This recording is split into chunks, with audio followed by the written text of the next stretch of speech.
He diseñado y desarrollado la tecnología hasta un punto en el que puedo construir un generador de agua atmosférica que podría producir más de 100.000 litros al día, 200.000 litros al día. Ya no es difícil, solo hay que pensar en ello. El tiempo suficiente. La mitad de los mayores lagos y embalses del mundo contienen ahora menos agua que hace 3 décadas. Menos agua en lagos y ríos significa menos agua para el consumo humano. Según las estimaciones más conservadoras, más del 40% de la población mundial vivirá en regiones con escasez de agua en 2030. Hola queridos espectadores y bienvenidos al canal de la Sociedad Creativa. Hoy tenemos con nosotros a un invitado increíble, Moses West, fundador de la Fundación Moses West. El agua es gratis para todos, ese es su lema. Y ha hecho mucho en este campo para ayudar a la gente en situaciones difíciles. Y sabes, ahora mismo, la crisis del agua es uno de los temas más graves en todo el mundo. Moisés, bienvenido a la entrevista y muchas gracias por estar con nosotros. ¿Podría hablarnos un poco más de usted y contarnos cómo se encontró en un campo de trabajo tan interesante? Gracias por invitarme. Es un placer estar aquí y gracias por haber sido tan perseverante y ponerse finalmente en contacto conmigo. Es muy difícil hoy en día. Un poco sobre mí.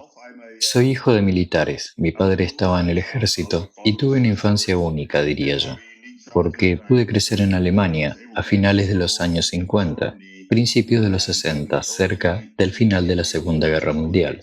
Crecí jugando entre los escombros de la Segunda Guerra Mundial.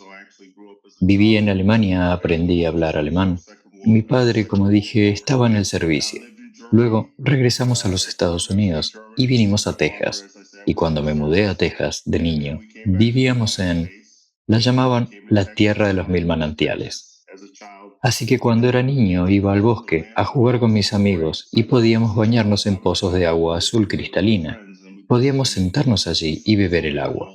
Había manantiales. El agua salía directamente de debajo de la tierra. Teníamos cascadas. Texas solía llamarse la tierra de los mil manantiales y hoy es muy árida. En aquella época todo el mundo era muy consciente de la importancia del agua, por lo que el acuífero Edwards se incluyó en los programas escolares. Solían traer a un experto a la escuela para hablar de ello, así que el acuífero Edwards era de gran importancia para nosotros creciendo como niños en Texas. Y nunca lo olvidé. Me gradué de la escuela secundaria, luego de la universidad en Texas y luego entré en el ejército. Viví la escasez de agua en el ejército varias veces. Llevábamos 2 cantimploras de agua. Tuvimos que compartir el agua con otros soldados mientras caminábamos 80 kilómetros montaña arriba y montaña abajo. Y vimos lo valioso que era. Teníamos que encontrar agua para beber en los arroyos y ponerle pastillas de yodo para descontaminar el agua y asegurarnos de que fuera potable. Comprender el valor del agua siempre ha estado presente en mi vida, haga lo que haga. Tras dejar el ejército, viajé a Australia y allí comprobé de primera mano los devastadores efectos del cambio climático. Fui allí en 2001. En realidad, estuve allí el día del 11 de septiembre. Fue el día en que llegué a Australia, así que nunca olvidaré ese día ni dónde estaba. Pero viviendo en Australia, experimenté la inseguridad hídrica, la escasez de agua y los daños debido a la desaparición del agua por sequía, por exceso de agua y por todo lo demás. Entonces me interesé por encontrar una solución y hoy me encuentro aquí, sentado contigo, hablando de ello. Muchas gracias. Es una historia de vida muy interesante y ha hecho mucho. Básicamente, muchas personas que vienen de un trasfondo militar han visto un poco más y han viajado por todo el mundo como usted. Hemos entrevistado a personas de distintos países del mundo y como usted ha dicho, algunos lugares tienen demasiada agua, otros no tienen suficiente y a veces ambas cosas. Cuando hay una inundación es un desastre y la gente tampoco tiene agua potable. Así que nos inspiró mucho la idea de su organización sin ánimo de lucro y el hecho de que estén haciendo tanto por superar la crisis del agua. ¿Cuál es el principal objetivo que se ha fijado para usted y su organización? Además de la Moses West Foundation, tengo una empresa con ánimo de lucro en la que construyo equipos para el ejército de Estados Unidos. La semana pasada estuve trabajando con ellos en algunas máquinas grandes, como las que llevé a Flint y Puerto Rico, y así mucha gente ve mi trabajo fundacional. Aunque parezca mentira, cuando los militares me devuelven equipos que ya no necesitan, los reacondiciono y los regalo a comunidades que necesitan agua. Y estas suelen ser las máquinas más grandes que produzco. La fundación y el propósito básico de lo que quiero hacer es el siguiente. Cuando queramos reubicarnos en cualquier parte del mundo, donde quiera que vayamos, todos juntos, colectivamente, digamos, aquí estamos, un grupo de personas y necesitamos expandirnos y establecernos en este lugar. Así que vamos a tomar nuestras familias y vamos a ir a través del continente y vamos a vivir aquí. Y cuando la gente se trasladaba, cuando encontraban un lugar donde querían vivir, y esto ha ocurrido a lo largo de la historia, lo primero que tenían que hacer era encontrar agua. Y hoy tenemos un planeta y hay varias cosas sucediendo, hay varios puntos llegando a un lugar de congruencia hoy. Uno, tenemos una población masiva que necesita trasladarse a algún lugar donde haya agua. Dos, no tenemos mucha agua. Y tres, el planeta está muy poblado y no hay muchos sitios donde ir. El objetivo es mostrar y demostrar al público y al mundo que no nos hemos quedado sin agua. La forma en que lo veo en mi mente y la forma en que la comunidad científica lo ve también es que el planeta se está calentando. Esto no lo podemos negar, ¿verdad? A medida que el planeta se calienta, ¿qué ocurre? El agua se calienta, el agua empieza a evaporarse. Vamos a tener en los próximos 10 años un 23% más de agua en la atmósfera que hoy. Y eso va a continuar a lo largo de la historia de este planeta, mientras siga calentándose. Vemos que la humedad de la atmósfera se precipita y provoca fuertes tormentas e inundaciones. Las inundaciones se producen no solo por el deshielo, sino también por el crecimiento exponencial de las nubes al haber tanta humedad en el aire. Y así, con esta tecnología que le permite a la gente hacer, hay mucha tierra alrededor del planeta. Hay hermosas tierras por todas partes en este globo en el que vivimos. Con esta tecnología puedes vivir en cualquiera de ellos y no solo estoy creando pequeñas instalaciones. He diseñado y desarrollado la tecnología hasta un punto en el que puedo construir un generador de agua atmosférica que podría producir más de 100.000 litros al día. 200.000 litros al día ya no es difícil. Solo hay que pensar en ello el tiempo suficiente. Mi objetivo con esta tecnología es permitir que la gente viva donde quiera vivir y que nunca tenga que preocuparse por la escasez de agua, porque mientras podamos respirar aire, hay humedad en ese aire que respiras. Y estamos utilizando los avances científicos en la tecnología, en la creación de nuevos materiales, nuevos métodos de obtener empuje en los ventiladores y turbinas que aumentan en gran medida la eficiencia de la generación de agua. Y no hay dióxido de carbono. Wow, es asombroso. Y como usted ha dicho, el planeta se está calentando. Sabemos que la humanidad sigue produciendo emisiones que lo único que hacen es seguir calentándolo.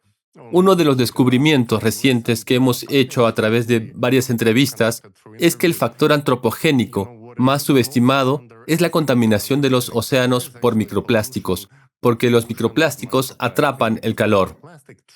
Este es el mismo efecto en el que el carbono del microplástico atrapa el calor, y ahora sabemos que el 100% de las muestras de agua oceánica de todo el mundo están contaminadas con microplástico. Estudios recientes lo han encontrado en todos los peces, en todas las muestras de agua oceánica, incluso en células humanas, en la placenta, en la sangre y en órganos del cuerpo humano. Así que una de las preguntas que iba a hacer un poco más adelante, pero ya que ha tocado el tema, es si el agua que obtenemos de la atmósfera puede ser purificada por filtración en estos generadores de agua atmosférica, incluso de microplásticos y otras toxinas.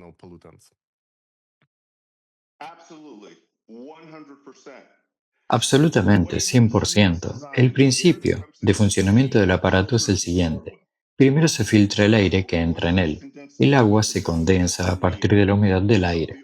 Así, lo único que extrae el aparato es la molécula de H2O, que es más pequeña que una partícula de microplástico.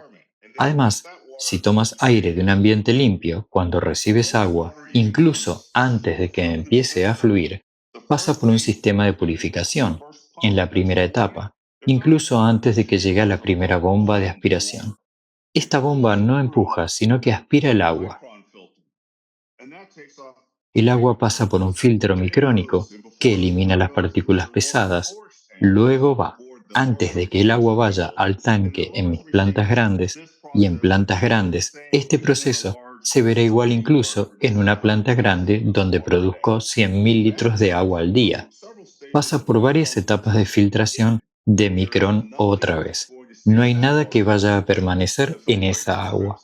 La filtración lo purifica todo y luego, antes de que llegue al consumidor o a las personas que utilizan el agua, pasa por otra gran sección de filtración de carbono con plata añadida, por lo que el proceso no solo inhibe el crecimiento de bacterias, sino que elimina cualquier otra cosa que haya en el agua. Es un proceso asombroso.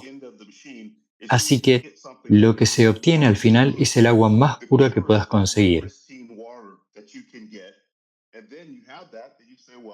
Y luego puedes configurar las propiedades del agua como quieras. Añade los minerales que quieras al agua. Puedes convertirla en soda si quieres. Quiero decir, tiene vitaminas, minerales, todo.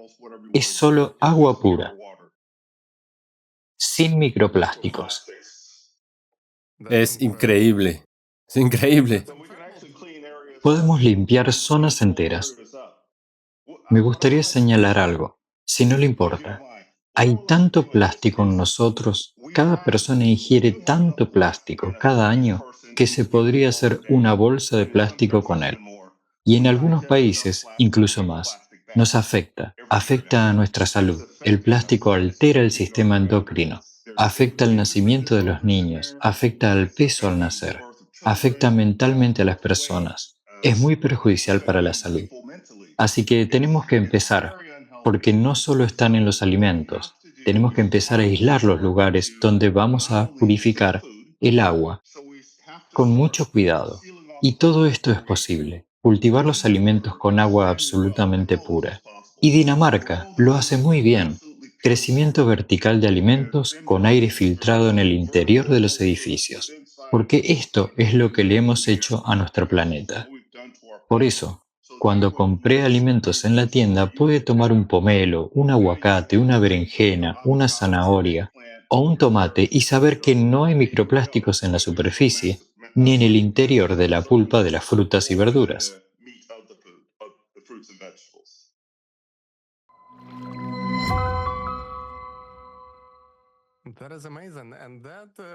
Increíble. Y eso nos lleva a la siguiente pregunta. Si calculamos cómo se utiliza realmente el agua, solo un 10% de ella se destina a las ciudades y al uso personal. La mayor parte se destina a la agricultura. Y si se pregunta cómo se utiliza exactamente en la agricultura, resulta que la mayor parte simplemente se desperdicia, se vierte y nadie controla nada. Por ejemplo, incluso cuando hay problemas, dicen, tienen un mal sistema de suministro de agua. Hay muchas fugas en las tuberías de las ciudades. Los funcionarios de la ciudad responden, y no queremos revisarlas, porque si empezamos a revisarlas y encontramos fugas, tenemos que gastar dinero para arreglarlas. Y no queremos gastar más dinero. Dejémosla como está. Pero usted ha tocado el interesante tema de la agricultura vertical. Permite reducir 10 veces e incluso más la cantidad de agua necesaria para cultivar la misma cantidad de alimentos. Es posible implementar generadores atmosféricos de agua, no en la agricultura, donde se desperdician enormes cantidades de agua, sino exclusivamente en la agricultura vertical. ¿Seríamos capaces de hacer la transición a escala planetaria? Por supuesto, que es un gran sueño, pero si nos lo proponemos, es posible utilizar generadores de agua atmosférica para producir todo lo que la humanidad necesita en términos de suministros de alimentos y agua. Claro que sí, absolutamente. Vivo en un estado de frustración. Cuando veo lo que se hace hoy y lo que se ha hecho, construyo máquinas que son móviles y producen desde 2.000 a 5.000 litros de agua al día, hasta 10.000 litros que basta con conectar a invernaderos y cultivar hortalizas de esa manera. Y si tienes paneles solares con almacenamiento de baterías que producen 460 vatios de potencia y tienes un inversor trifásico, si tuviera todo eso, se puede comprar todo en tiendas de conveniencia. Podría tomarlo y juntarlo en un sistema y podría eliminar ese problema en una ciudad que no tiene frutas y verduras. No porque puedas cultivarlas justo donde estás, puedes cultivarlos allí. ¿Podemos hacerlo a nivel planetario? Claro que sí, claro que sí. Con la zona ecuatorial que rodea el planeta, el Ecuador norte y sur, hay una cierta zona alrededor del planeta que está absolutamente cargada de humedad en el aire, y cultivar alimentos de esta manera sería revolucionario para la industria alimentaria. Podría cambiar en una generación la salud de los niños, que hoy son muy obesos, y la de los adultos, que lo son porque no tenemos acceso a los alimentos más sanos y limpios que necesitamos. Absolutamente es la respuesta a su pregunta. Debería haberse hecho, dije esto hace 10 años. Debería haberse hecho. Luego lo hicieron en Puerto Rico. Mi máquina funcionaba con energía solar. Los agricultores no podían cultivar alimentos, así que les daba 200 o 300 galones de agua al día y empezaron a cultivar verduras de hoja para los restaurantes de la isla de Vieques, en Puerto Rico, porque no podían cultivarlas de otro modo. Mantuve 2 restaurantes en funcionamiento y proporcioné agua potable a 15.000 personas con energía solar en Puerto Rico, haciendo esto a pequeña escala.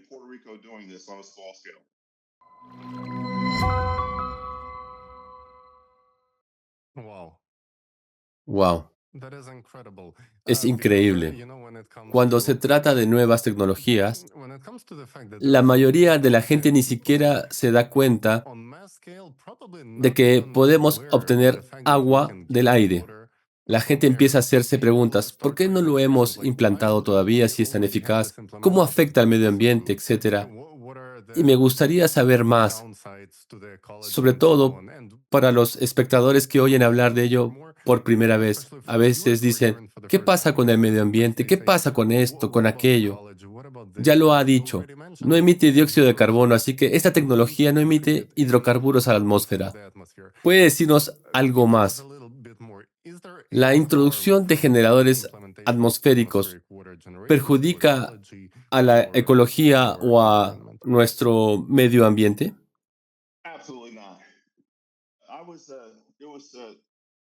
No, en absoluto. Yo era un profesor. Vino de una de las escuelas de la Ivy League y me hizo una pregunta un día acerca de cómo extraer la humedad del aire. Y este era un doctor. Y este médico me dijo, si ponemos estas máquinas en todas partes, la concentración de vapor de agua cambiará. La ecología del planeta cambiará. Y yo solo tenía que decir, no, no hay preguntas que no deban hacerse, pero hay que saber explicar. Hacemos más daño al planeta, al agua y al aire cuando lanzamos una bomba de 500 libras Cuando disparamos una bala de uranio empobrecido desde un tanque M1 Abrams, un arma de energía cinética, cuando hacemos pruebas nucleares subterráneas, lo que hacemos con explosivos militares a nivel mundial, eso hace mucho más daño a este planeta. Y esta tecnología puede describirse así. Si rocías el agua que esta planta extrae del aire justo donde estás parado, todo a su alrededor empieza a volverse verde. Los árboles crecen. Si bebemos agua, esta permanece en nosotros solo unas horas y luego sale de nosotros.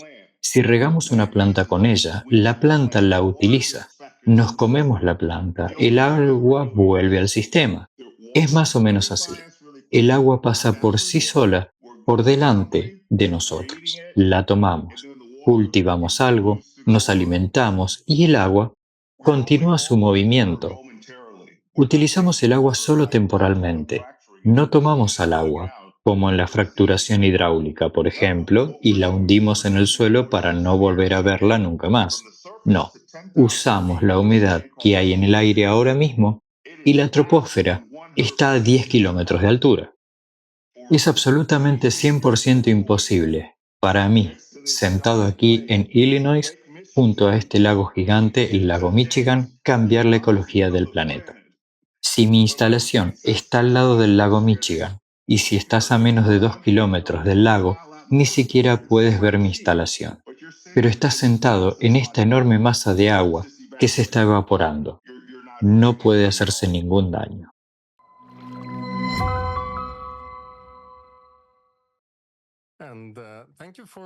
Gracias por eso, porque, de nuevo, esa es la pregunta que se hace la gente. Y esto nos lleva a lo que mencionó antes, que debido al calentamiento del planeta, ya que el océano contaminado con microplásticos atrapa tanto calor, mucho más de lo que debería, la cantidad de agua que esencialmente estamos añadiendo a la atmósfera al continuar contaminando nuestro océano con microplástico es enorme. Y tenemos que empezar a abordar ese problema de alguna manera. Y basándonos en la investigación que realizamos con especialistas, lo que ellos dicen es que si implementáramos este tipo de tecnología, si dejáramos de tomar agua de los reservorios naturales y de los reservorios creados artificialmente, los cuales, por cierto, también están dañando la ecología porque crean una presión adicional en las placas tectónicas y en los lugares donde antes no ocurría naturalmente. Así que, si empezamos a tomar agua con generadores atmosféricos de agua, se aceleraría el ciclo natural y se tomaría esa humedad adicional, una parte de ella, que ahora mismo está cayendo como huracanes, como tornados masivos, como calor adicional en la atmósfera. Podríamos ayudar a limpiar nuestro océano de forma lenta pero segura, simplemente acelerando el proceso del ciclo natural del agua en la atmósfera. Correcto. Los ciclones se originan en la costa de África, cruzan el Atlántico y se convierten en huracanes. Y luego golpean la costa este o sureste de Estados Unidos. Es por los estados del sur por donde pasan la mayoría de los huracanes. Ahora bien, los huracanes empiezan donde hay lluvias torrenciales y olas de calor, y son mucho más fuertes allí. Hay un informe que acaba de salir. El océano nunca ha estado más caliente en toda la historia de la humanidad.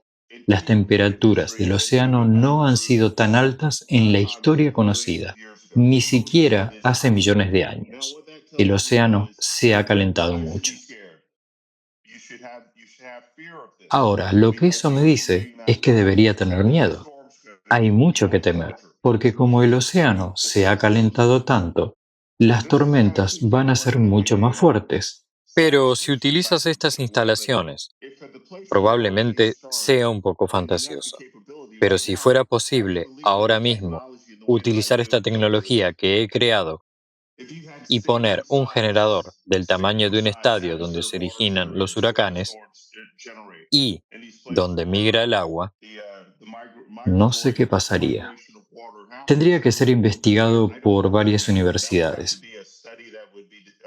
pero sería muy valioso para el futuro porque necesitamos soluciones ya. Necesitamos soluciones y aunque parezcan descabelladas, es mejor que no hacer absolutamente nada.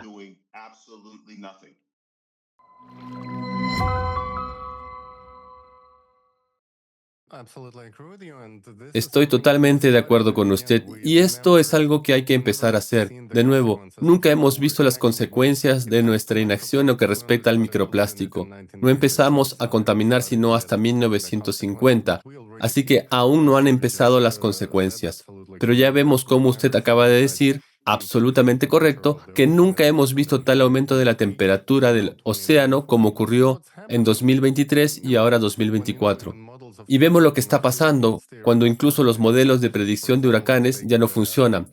Por ejemplo, tomemos el huracán Otis que golpeó Acapulco en 2023 y básicamente destruyó la ciudad.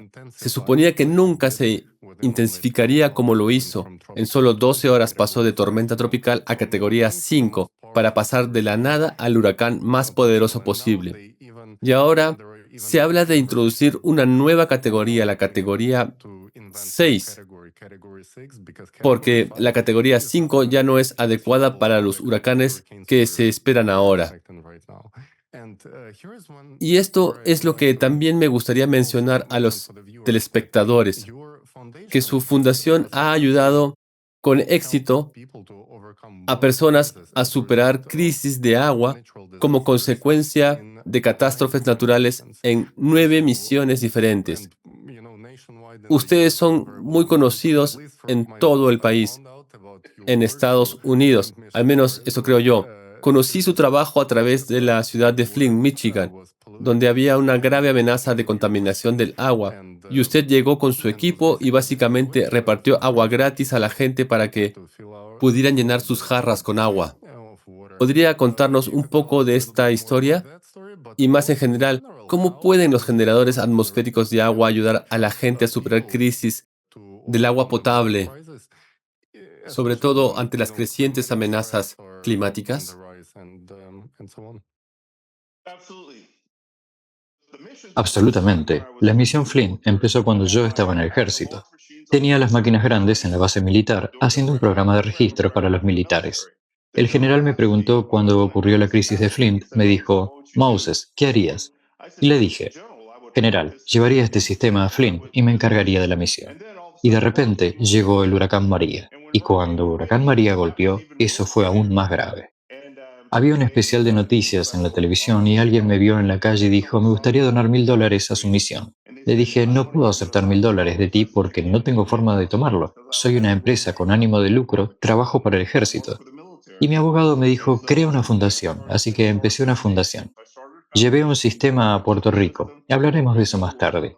Y luego conocí a alguien en Flint mientras estaba en Puerto Rico, que estaba completamente sin agua y alguien le dio una jarra de 2 galones de agua que yo produje. Vinieron a visitarme y me dijeron, si puedes ir a Flint, ¿vendrás? Les dije, cuando termine de trabajar aquí en Puerto Rico. Cuando tenga otra máquina, porque voy a dejar esta aquí, iré a Flint. Volví a Estados Unidos y me tomé un tiempo para recuperarme, porque estaba trabajando allí solo y luego me llevé una máquina a Flint, Michigan. La instalación se montó en una zona muy desfavorecida de Flint, en un contenedor ISO estándar de 6 metros. Llegaron grúas y camiones. Salió gente y me preguntaron qué estaba haciendo. Les respondí, esta máquina produce agua. Y les dije, miren y verán lo que pasa. Por cierto, algunos de ellos habían oído hablar de lo que yo hacía en Puerto Rico.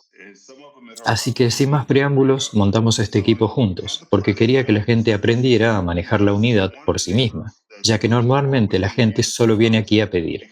Y así, cuando instalamos la unidad y empezó a generar agua, generamos más de 4000 litros de agua al día. Incluso, tuve que convencer a la gente de que no necesitaba nada de ellos, que solo estaba aquí para darles agua. Y así, la gente donaba dinero a Flynn y el gran camión aparecía, y sacaban la botella de agua. La gente llegaba en sus coches, la ponían en las cajas del maletero y se iban. Había muchos coches que se quedaban sin agua embotellada. Pero la gente seguía donando a Flint y un gran camión venía y traía botellas de agua. La gente llegaba en sus coches, metía las botellas en las cajas y se iba. Había tantos coches que se acabaron las botellas de agua. Entonces la gente descubrió que había un gran coche verde en alguna parte y que tenían botellas de agua de 5 y 10 litros y que podías llevar tus propias botellas. Nos sentamos allí todo el día y mientras la gente sacaba 5 litros, la máquina generaba 56 litros.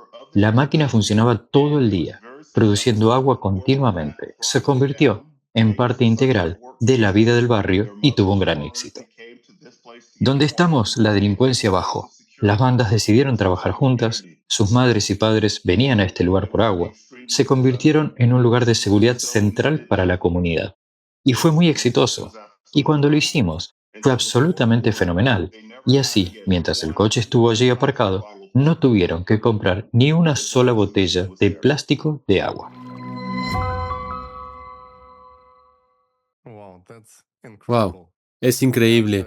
¿Y, y qué dijo la gente? ¿La gente se sorprendió de que usted diera el agua de forma gratuita? Sí, claro que sí. Dijeron, nadie hace nada gratis. Yo les dije, miren, todos van a la iglesia, pero no les dicen allí que dar es mejor que recibir. En Estados Unidos, donde, como dijo Calvin Coolidge, creo que fue Calvin Coolidge, el principal negocio de América son los negocios. Siempre se trata de lo que se puede conseguir, pero ahora vivimos en una época en la que tenemos que cuidar de nuestros semejantes. Ya hemos hecho suficiente daño al planeta, a nosotros mismos y a la vida social de la nación. Estamos volviendo al hecho de que las personas tienen que trabajar juntas. Mi vecino tiene sus peculiaridades, yo tengo las mías. Pensamos de forma diferente, pero cuando nos comunicamos, tenemos mucho en común. Y por eso, cuando llegué a Flint, tuve que explicárselo a la gente. Tuve que hablar con la gente todos los días para hacerles saber que, si todavía hay gente en el mundo que hace esto, ¿por qué podemos hacerlo? Y les dije, gente de otras comunidades está haciendo donaciones para ayudar a que el proyecto se mantenga a flote. La artista Latoya Ruby Fraser, de la Fundación Robert Rauschenberg, vino, se hizo fotos, donó su dinero y aportó su poder de estrella al esfuerzo. Y así, no nos quedamos sin dinero mientras estábamos allí haciendo esto durante esta misión humanitaria. Así que es todo acerca de las donaciones para obtener una máquina donde tiene que ir. Por ejemplo, ahora tengo exactamente una máquina igual que la máquina de Flynn, pero tengo que construir nuevas. Quiero decir, la gente en Baltimore necesita esta máquina ahora. La gente en California, la gente en Missouri, la gente en Luisiana la necesitan. Lo que hacen ahora es venir a visitarme a este lugar. Les muestro la tecnología y lo que es posible. Y luego intento recaudar los fondos, las donaciones que necesito para seguir construyendo estas máquinas o construir otra igual. Ok, cuando usted dice que primero se le explica a la gente cómo funciona porque la mayoría ni siquiera lo sabe, y cuando preguntamos cómo podemos hacer correr la voz, cómo podemos crear una demanda masiva entre la población para implantar estas asombrosas instalaciones, nos encontramos con el hecho de que la mayoría de la gente ni siquiera se da cuenta de que se puede extraer agua del aire. Ya nos ha hablado un poco del lado asombroso de este proceso, de cómo su máquina puede purificar el agua, pero ¿podría explicarnos un poco más cómo funciona, según qué principios? ¿Qué ocurre exactamente cuando se enciende la instalación? ¿Cómo funciona desde el punto de vista técnico? Sí, claro, nunca me aburro porque disfruto mucho generando agua. Así pues, el proceso de la unidad es el siguiente. El compresor enfría el refrigerante y aparece condensación en la superficie, que es una gran superficie. Es como poner un vaso de hielo frío fuera al mediodía, y ese vaso empieza a cubrirse de agua. Y luego un mesero o mesera sale para limpiar el agua de la mesa que se ha condensado de este vaso frío. Ahora, esta unidad hace lo mismo, solo que a una mayor capacidad. Está diseñado para mantener solo una cierta temperatura en un ambiente controlado en su interior. y hacer correr el aire sobre esa superficie que produce agua. Simplemente llueve dentro de ella. Y así, en altitud hay arena en las nubes y hay humedad. La humedad se pega al pequeño polvo o a los granos de arena. Su temperatura sube o baja hasta un valor definido perfecto y se convierte en lluvia. Básicamente, lo mismo que está sucediendo arriba en las nubes es lo mismo que estoy haciendo dentro de la máquina en tierra. Cuando la máquina está funcionando a pleno rendimiento y todas las temperaturas se han estabilizado, el controlador empieza a controlar la temperatura, haciendo un seguimiento del punto de rocío en una amplia gama de temperaturas y niveles de humedad para comprender dónde se puede producir agua. Así, cuando hace mucho calor y hay mucha humedad, la máquina no tiene que trabajar tanto. Cuando hace más frío o está más seco, la máquina tiene que trabajar un poco más. Así que la máquina no es una máquina de funcionamiento constante. Siempre está subiendo o bajando. Se ajusta en consecuencia porque sigue la temperatura y la humedad a lo largo del día para mantenerse en la temperatura perfecta para producir agua, y por eso el consumo de energía es tan bajo.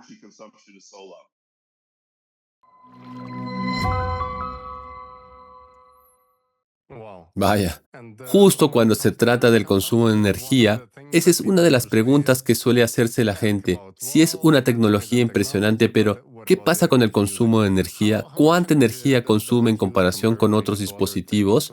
¿Puede explicar la eficacia de esta máquina en comparación, por ejemplo, con los métodos tradicionales de extracción de agua? Por ejemplo, ahora se están construyendo plantas desalinizadoras que son muy perjudiciales para el océano y provocan una enorme contaminación cerca de las costas oceánicas. Tenemos canales que van desde el norte de California, desde Nevada, solo para llevar agua a Los Ángeles y al sur de California. Tenemos que luchar contra las fugas en el camino, tenemos que luchar contra las fugas en las tuberías, tenemos que construir enormes infraestructuras. Además, tenemos que alimentar las turbinas para bombear el agua. Hay tantos factores que probablemente ni siquiera tenemos en cuenta, pero si tenemos en cuenta todo eso, mantenimiento, limpieza de canales y demás, ¿cuánto más eficiente pueden ser los generadores de agua atmosférica? ¿Y qué necesitamos realmente como humanidad o incluso como un solo país para empezar a implementarlos a escala masiva? En cuanto a los generadores atmosféricos de agua, tienes toda la razón. Llevar el agua a casa es caro. Cuando me dieron los datos para evaluar la tecnología, me dijeron que el agua subterránea cuesta 0,12 kilowatt por litro. Después de probar nuestro dispositivo, resultó que necesitábamos 0,08 kilowatt para producir un litro de agua. Es decir, es más barato que extraer agua subterránea. Y cuando una persona se acerca a la máquina con una botella de 5 litros para llenarla y volver a casa con esa cruzando la calle, ha consumido más energía en ese corto paseo que la que utiliza la máquina para producir esos 5 litros de agua. Y sin embargo, lo hace en el lugar adecuado. No hay que traer agua de un lago a una zona residencial, ya está ahí. Es producción de agua en el sitio. Hay una comunidad y se produce agua justo donde se necesita. No necesitas infraestructuras, ni tuberías, ni nada de eso. ¿Qué tan cerca estamos de lograrlo? Por cierto, el siguiente paso es añadir un cero después del punto decimal. Es decir, mi objetivo es 0,008 kilowatt o incluso menos para producir agua. Y como he desarrollado una nueva forma de producir agua, esto es muy posible. Volviendo a la pregunta, ¿qué tenemos que hacer ahora? Necesitamos algo así como el Plan Marshall para la producción de agua, para la tecnología del agua. No digo que generar agua de la atmósfera sea la única manera, pero forma parte del trabajo en equipo. Cuando jugamos a un deporte, cuando jugamos al fútbol, cuando jugamos al baloncesto, cuando jugamos a cualquier deporte, trabajamos juntos como un equipo para tener éxito. Así que, con esta tecnología y con todas las tecnologías del mundo que producen agua, en lugar de competir, como Estados Unidos, que es tan competitivo, que a veces resulta molesto porque siempre están haciendo cosas para beneficiarse, una empresa siempre está haciendo algo para beneficiar a unos pocos, beneficiar a los accionistas. Ahora mismo los accionistas a los que tenemos que beneficiar son la gente de Estados Unidos, la gente de todo el mundo, la gente que vive en Oriente Medio, la gente que vive en Sudáfrica, América Central, América del Sur, Australia, toda la gente que vive en las islas del Pacífico. Lo que tenemos que hacer es un esfuerzo en equipo, no solo generadores atmosféricos de agua. El gasóleo tiene un lugar aquí, el diésel de aguas subterráneas tiene un lugar aquí, la captación de aguas pluviales tiene un lugar aquí. Incluso las empresas de agua embotellada tienen un lugar aquí, porque necesitamos llevar agua a la gente para que puedan sobrevivir. Y en lugar de trabajar por separado e intentar perjudicarnos unos a otros, tenemos que trabajar juntos, porque es un problema global. Y este es uno de los problemas que tenemos hoy en día, es que tendemos a trabajar más hacia el propio beneficio en lugar del beneficio humano. Y eso es algo en lo que yo me concentro. Me concentro en el beneficio humano y en los años que me queden de vida, eso es lo que haré.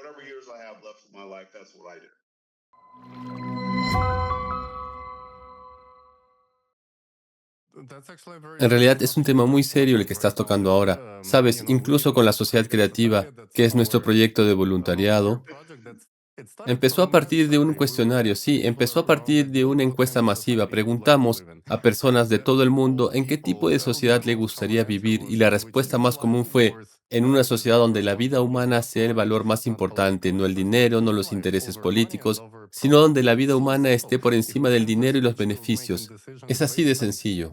Si simplemente pasáramos a tomar decisiones basadas en lo que beneficia a la gente y no solo en lo que genera más dinero para un pequeño grupo de personas que son las partes interesadas de la empresa, qué diferente sería nuestra vida. Y como has dicho, todas las personas deberían beneficiarse ahora mismo de esa tecnología.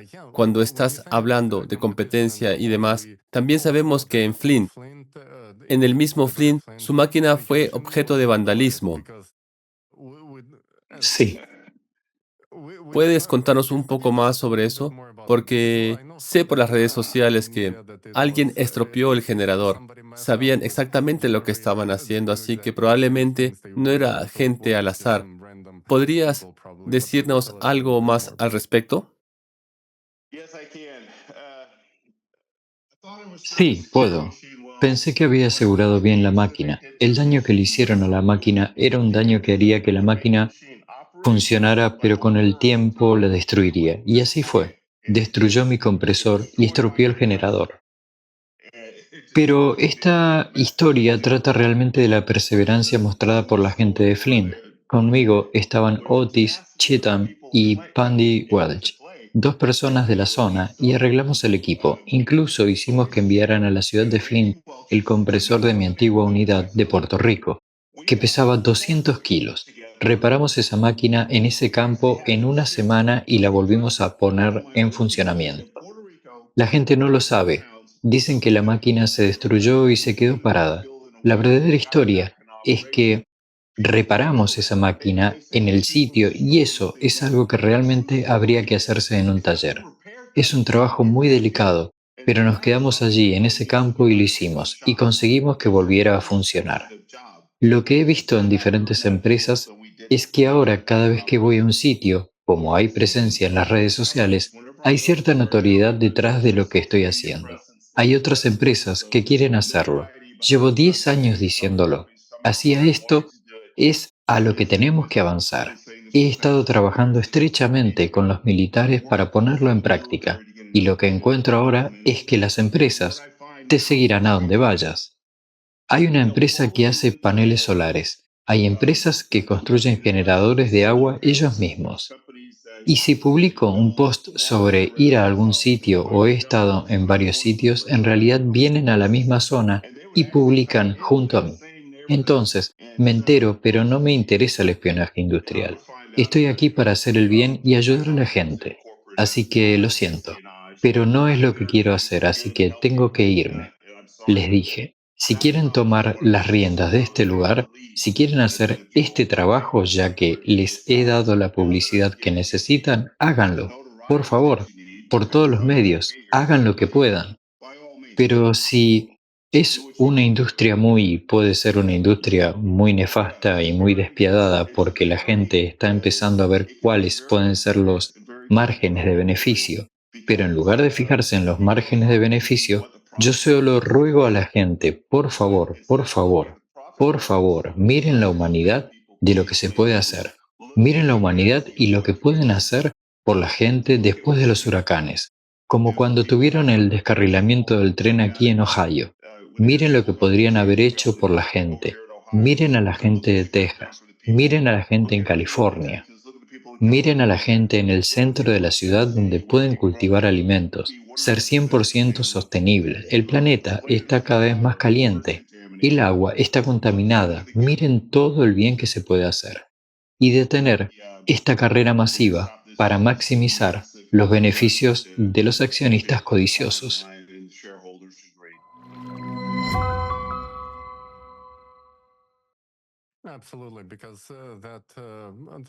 Absolutamente, porque ese podría ser nuestro final como humanidad, y al ritmo actual de progresión de cataclismos devastadores, podríamos llegar al punto en que incluso podríamos tener conflictos por el agua, que se ha predicho. Incluso ahora, por ejemplo, hemos hablado de algunos de los países. Si tomamos dos países africanos, Egipto no recibe suficiente agua porque hay una presa aguas arriba del Nilo en Etiopía, y los egipcios dicen que no quieren la presa allí. Están bien armados y solo necesitan 2 misiles para destruir esa presa. Así que esto podría ser una gran catástrofe. Cuando hablamos de los habitantes de España, la situación es similar. El gobierno está empezando a construir canales desde el norte de España hasta el sur, donde hay sequía. Los granjeros venían con sus tractores y cerraban los arroyos, los canales, haciendo una presa allí con tierra, usando tractores para bloquear el arroyo de agua, porque dice, nuestras granjas son lo primero, queremos que el agua se quede. No tenemos suficiente. Así que podemos tener conflictos por el agua, sin motivo alguno. Esto es lo más absurdo del mundo. Tenemos la tecnología, tenemos todo lo que necesitamos para producir agua y resolver la cuestión del agua para que este problema dejara de existir en absoluto en nuestro planeta. Y sin embargo, esto no está ocurriendo. Vemos estos conflictos y este absurdo. Entonces, ¿qué cree que es necesario para superar este problema y empezar a dar prioridad a la vida humana, como se ha dicho? Lo que necesitamos es lo que estoy intentando hacer hoy. Necesitamos un lugar donde todas estas tecnologías estén instaladas y desplegadas, donde la gente pueda verlas, tocarlas, sentirlas y ver cómo funcionan. Hay que hacerlo. Puedo escribir tantos artículos científicos como quiera. Puedo demostrar la tecnología en diferentes lugares, pero es necesario crear un único centro de sostenibilidad en el que se utilicen el agua atmosférica, la energía solar y todo tipo de tecnologías verdes para producir alimentos, agua y energía, de modo que la gente pueda verlo todo en un mismo lugar. Volviendo atrás por un segundo al problema del agua que estamos enfrentando, en los próximos 5 años las cabeceras de los ríos, muchos ríos de Asia, nacen en el Himalaya, a partir de glaciares. Pero como sabes, los glaciares están retrocediendo en toda Europa. Hay ríos que se han secado porque los glaciares han desaparecido. El lugar donde aprendí a esquiar se llamaba Zugspitze en Alemania. Aprendí a esquiar en junio, julio y agosto, porque había un glaciar en las montañas, y allí es donde íbamos. Ese glaciar ya no existe, pero alimentaba un río que bajaba por los Alpes hasta una pequeña ciudad. Los países están embalsando las cabeceras de estos ríos principales, el Yangtze, el Yalu, el Mekong, el Hong. Todos estos ríos, las cabeceras que salen del Himalaya, están siendo represados. Europa lo está haciendo ahora mismo. En los Alpes, donde hay glaciares derritiéndose, son muy inteligentes. La gente necesita algunos recursos, pero mira, construyeron presas que retenían el agua de los glaciares. Ahora tienen agua para beber y producir energía hidroeléctrica. Esto es algo nuevo. Pero la gente, río abajo, no sé si saben esto, que sus ríos están siendo represados desde donde se crean, así que, como sociedad, tenemos que poner en marcha estas tecnologías ahora, porque este año va a ser más caliente que cualquier otro que hayamos vivido. He hablado con algunas personas en Arizona que están construyendo habitaciones seguras en sus casas con 30 centímetros de aislamiento alrededor, acondicionadores de aire especiales para que puedan entrar allí, porque en Arizona se espera llegar a más de 55 grados en Arizona, así que están construyendo habitaciones seguras en sus casas porque saben que sus aires acondicionados no serán capaces de mantener toda la casa fresca. Así que lo que tenemos que hacer para avanzar en esta tecnología es, yo hablo mucho de ello y hablo sobre la tecnología. Yo doy conferencias sobre ello, pero aquí donde vivo en Chicago necesito encontrar un lugar y lo estamos consiguiendo ahora probablemente este verano. Solo un lugar donde todo esto tenga lugar, el generador de agua atmosférica, la granja de cultivo vertical, los paneles solares, la batería industrial que produce 480 voltios. Eso es lo que tenemos que hacer para que todo el mundo pueda verlo. Eso es algo que también hemos estado estudiando y realizando investigaciones sobre el aumento de las temperaturas, y lo que está sucediendo ahora mismo no tiene precedentes. Realmente queremos que todos se enteren de esto. Es algo muy bueno que la gente al menos se prepare en Arizona porque lo saben. He estado en Phoenix y sé que incluso 40 grados es horrible, 40 grados es insoportable y más de 55 es fatal. Pero, ¿sabes? Lo asombroso es que somos seres humanos, lo que significa que podemos crear tecnologías asombrosas. Como has dicho, podemos construir tanques Abrams con uranio fundido, pero también podemos traer a estos mismos científicos, científicos increíbles que tenemos a escala planetaria. Y de lo que hemos estado hablando, necesitamos un centro científico unificado a escala mundial. Necesitamos que los mejores científicos de Rusia, Irán, Corea del Norte y Estados Unidos trabajen en la misma meta, no que se destruyan a unos a otros. Podemos hacerlo muy fácilmente. Pero el clima ya está haciendo un mejor trabajo de destrucción que nosotros. Si observas la ciudad de Acapulco, parece una zona de guerra, casi como una ciudad que ha sido bombardeada o algo aún más destructivo que un arma nuclear o de cualquier otro tipo. No estamos utilizando nuestra tecnología para salvar vidas. Ese es el problema. Con un potencial tan enorme, todas las tecnologías ya están ahí, pero no las utilizamos porque no hay una demanda por parte de la población, porque la gente ni siquiera las conoce. Y justo en su página web hemos encontrado una frase asombrosa, me gustaría leerla. Dice así: nosotros, con la combinación adecuada de tecnología y humanidad, podemos afrontar los retos más acuciantes del mundo. Con la combinación adecuada de tecnología y humanidad, ¿podría explicarnos un poco más qué significa exactamente para usted? Sí, claro. La tecnología es un medio para que la humanidad avance. Creamos vacunas que salvan la vida de los niños.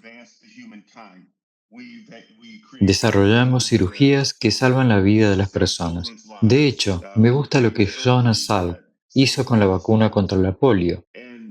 Dijeron, bueno, debe haber sido multimillonario. No, lo regaló. Y así con la humanidad en la tecnología. De nuevo, todo el mundo dice, Dios mío, puedes ganar tanto dinero, pero entonces yo digo, pero puedo salvar tantas vidas. Así que tienes dos monedas. Tienes una moneda de hacer el bien, de humanidad. Hay gente que se pone en peligro cada día para proporcionar alimentos a una población, para llevar agua a la gente, para ir a ayudar a alguien en una zona de combate. Y por eso, en la posición en la que estoy, en mi mentalidad y mi forma de pensar, quiero usar mi destreza como ingeniero y mi tecnología para hacer progresar a la humanidad, para ayudar a salvar una vida. No quiero construir algo que sea destructivo, construyo algo que salva vidas. Cuando los planos de mi máquina estuvieron listos y recibí visitas de unos contratistas de defensa, les expliqué cómo podía utilizarse esta máquina y con un fondo militar les digo, sé que todos quieren usar esta tecnología, pero todo lo que ven aquí delante, todos los esquemas, todos los diagramas, todos los enormes evaporadores, condensadores, compresores, es para salvar la vida de las personas. Y todos los que trabajan en mi taller saben que yo, como jefe, como responsable de este trabajo, lo hago para ayudar a la gente, no con ánimo de lucro, sino para ayudar a la gente.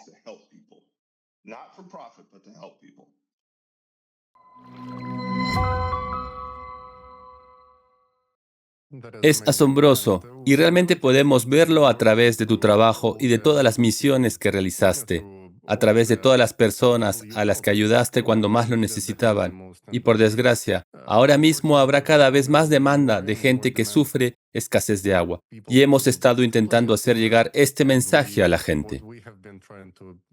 Básicamente como voluntarios de la sociedad creativa. Lo hacemos de forma voluntaria en nuestro tiempo libre. Contribuimos a este proyecto haciendo entrevistas como esta, recopilando videos documentales y difundiéndolos para que la gente sepa de cuánta tecnología disponemos. No solo en lo que se refiere al agua, sino también a la producción de alimentos, a la agricultura vertical, a la producción de energía.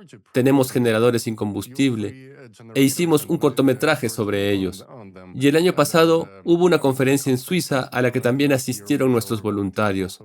Estamos mostrando estas tecnologías y cada vez nos sorprenden más, como si nuestra vida pudiera ser mucho mejor si simplemente pusiéramos esto en práctica, pero con humanidad tiene que hacerse con el corazón. Si se va a hacer solo con ánimo de lucro, para ganar dinero, vamos a ver la supresión de estas tecnologías. Muchas de ellas existen desde hace muchas décadas, pero todavía no han salido a la luz, por desgracia. Y ahora, como la tecnología nos permite conectar con personas de todo el mundo, espero que mucha gente vea esta entrevista y quizá les sirva de inspiración, así como a políticos, inversores y cualquier otra persona que pueda ayudar a difundir el mensaje en las redes sociales. Al fin y al cabo, eso es lo que pretendemos, que la gente empiece a compartir esta información.